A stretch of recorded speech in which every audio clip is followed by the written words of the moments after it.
Good evening and welcome to the 20th birthday of the Reeperbahn Festival. And once more, just remind ourselves, 20 years of Reeperbahn Festival. I think that's deserves one more big applause for the festival makers. So congratulations to everybody who made this possible.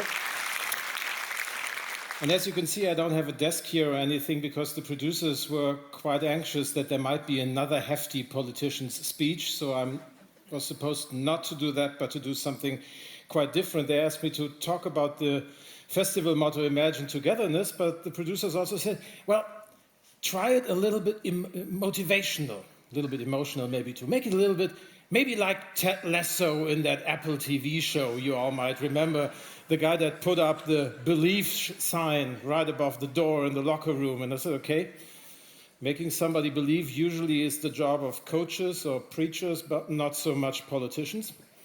I'll try.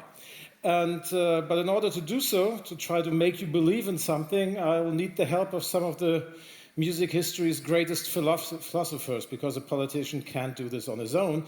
And so I'll start with that. I evoke spirits of great thought in the music business, in the music industry. And the first one, of course, is Little Richard, who actually summed up the idea of popular music so beautifully, I couldn't add a single word.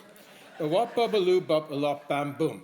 That's basically it. I could end right here, I could say, that's it, mic drop, get off the stage, get on with the show. But that's not what I was asked for. I was asked to motivate you, so I'll keep continue, but the only thing that I can do is I can try to expand, translate, and explain what he wanted to say to us some half a century or even more ago.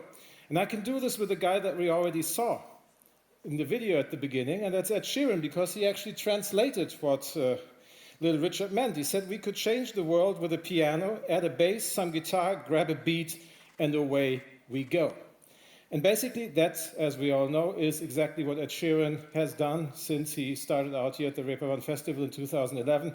That's what the Beatles have done since they started out even half a century ago or more in some nearby clubs. And this is what music is all about. And we need to remind ourselves of this notion because it's important. Music has the power to heal, the power to transform, and the power to create.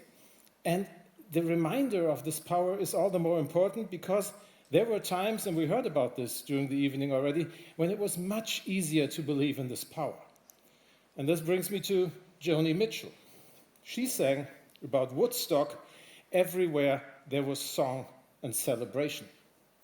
Also, half a century ago, some very different time, very political times, very tense, but full of hope. And in this spirit of hope, she reminded us that maybe today, under different circumstances, when we listen to the power of music back then, we might get the idea that we still need the same spirit, that we need the same sense of community, the same sense of urgency, the same sense of agency that is in this kind of music, and that is also in our music today. And festivals like the Reeperbahn Festival give us the opportunity to actually experience this creative force that is in the music, and that we can see what happens when we imagine togetherness, what happens when art and community actually come together and something new, a new spark comes from this meeting of different parts. And we need to remind ourselves of that when we talk about all the problems in the world, because imagination and togetherness were possible, and if they were possible, they still are possible. It's up to us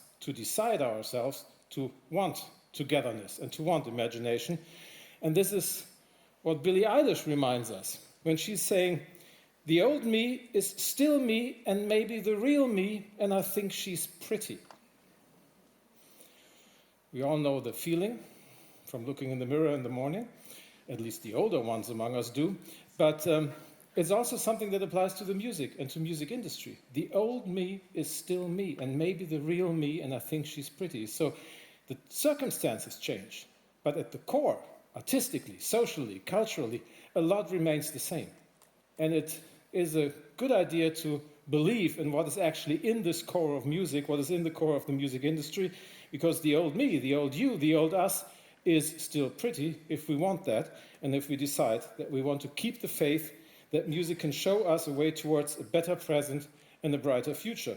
And even in dark times, musicians can provide values and vision.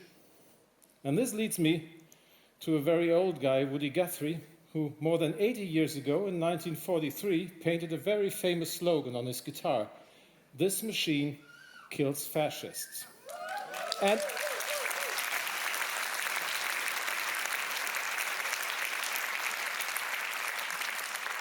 of course he meant that metaphorically, and obviously we have to say that in these days, that this is meant metaphorically, but nonetheless, he insisted that music has something to do with values, that music has something to do with humanity, that music has something to do with openness, with liberty, with ideas of a better community and of a better society. And that is what Beauftragte was talking about when he was asking all of us, what can we do in order to preserve a better society in the future? And this is a call that still goes out to all of us. Because when there is music, that's basically the opposite of a lot of what is going on in our societies and in the world right now. And before love, there was silence. But once the silence was broken, there was music.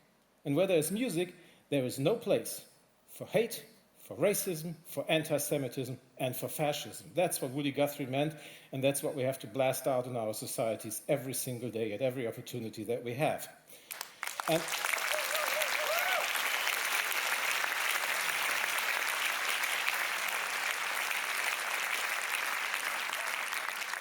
And next to the visions, and next to the values are the visions. And that is what the highwomen remind us of when they're saying that they want to be singing stories still untold.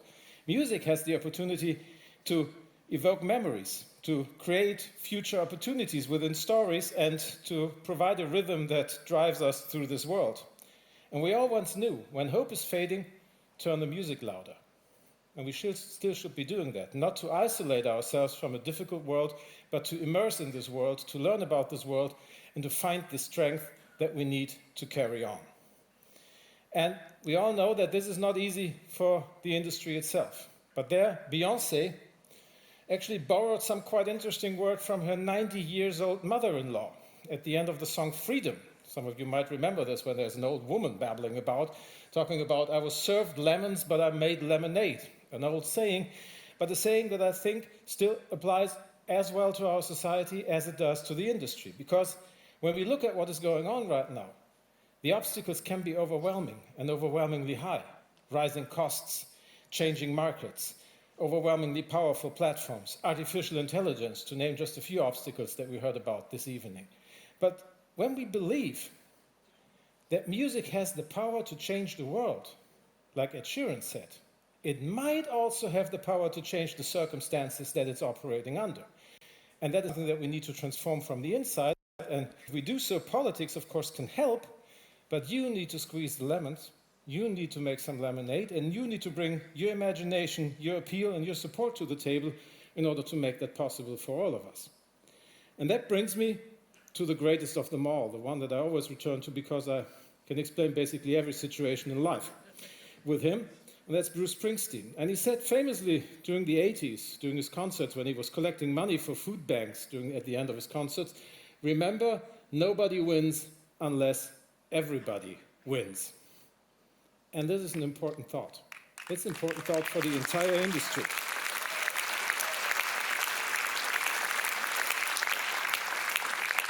By the way, during his concerts in spring and early summer in Europe, he called upon the righteous powers of art, music, and rock and roll in dangerous times that he was saying at the beginning of each concert. And that was also an important thing because he was one of the first major persons in the world who actually spoke out against everything that's going on around there and trying to rally some forces from the arts, from the goodness that lies within music, to bring it against all the bad politics that's out there at the moment, and righteously so, we should join him in this cause as well. But nobody wins unless everybody wins.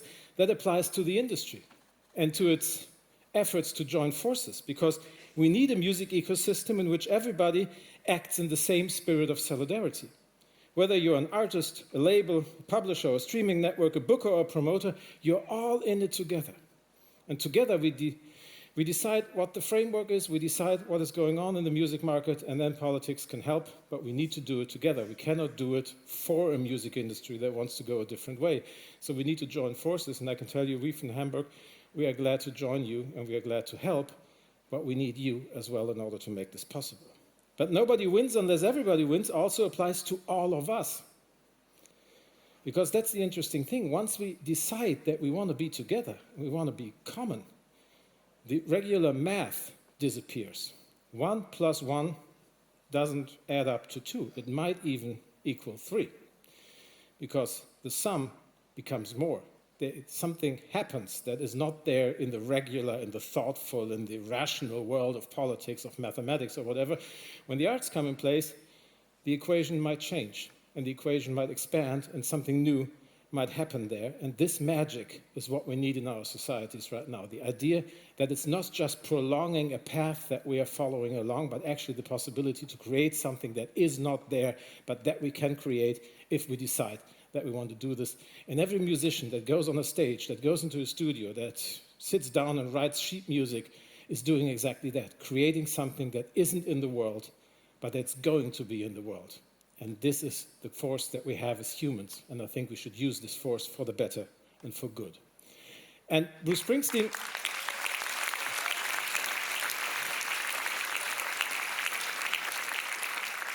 Bruce Springsteen quoted during his concerts in a long speech that he did halfway through the concert, the great American author James Baldwin.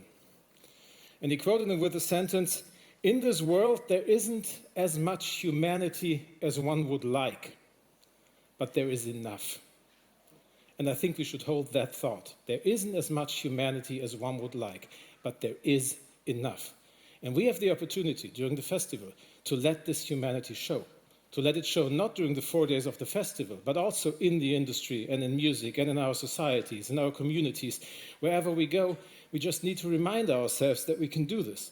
Because when we confront others and when we convince others of the beauty of peace, love, and rock and roll, as it was coined some decades ago, that still makes an impact. And we should trust that impact, and we should let everybody believe in it, let everybody be convinced that everybody can win from this.